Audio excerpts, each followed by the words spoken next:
ظلم و زۆر ئەبساڵێن بەرێ ئەوێ تنە ببێ بە ئارتێشە یە پێگی و پێشمەرگا کوردستان وێ ئاوا بێ هەر بژی یەکیتی هەر بژی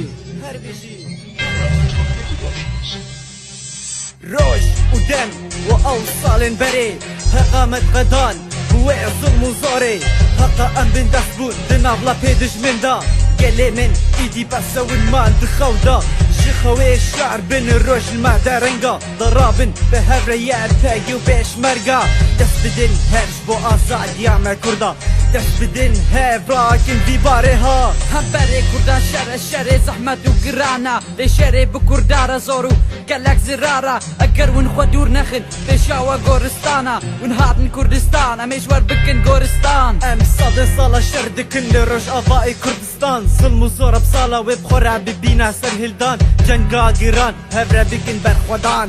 بکن کار و خەبە ji بۆی مافێ کوردان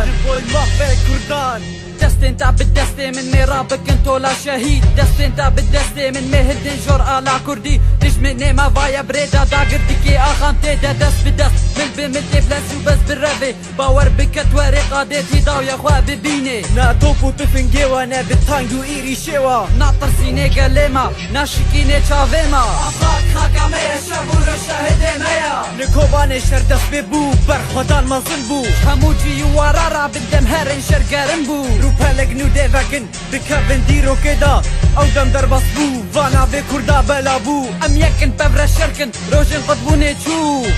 ڕۆژا سەر هێلدان ئارتێشەمە ئاوا بوو کۆلان و تاخێت کۆبانێ ئارتێشەمە پەیا بوو بەیابوون دچابێوادا ئەگرێش و ڕەشی خویا بوو کۆبانێت و نەپتەنەی دل و جانێ مەفتەرە کورد هەموو لپەیتەنە بێگۆمان مێبسەرکەڤن ئەزمیە پەگێ پارەسبانێ ملەتە ئەزم پێشمەرگا ئەڤیندارێ شۆرەشە ئەزمیە پەگێ شەروانێ شەهیدا ئەزم پێشمەرگا قەهرەمانێ هەموو جەنگە ئەزمیە پەگێ شاگردێ عەگیدا ئەزم پێشمەرگا ئەرێ دیرۆکە کووردا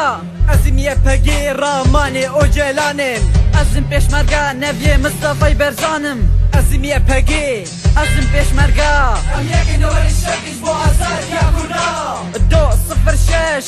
بەریەکی تێڤە بمەش دژمنات تێرە بەس ئارام ڕێنا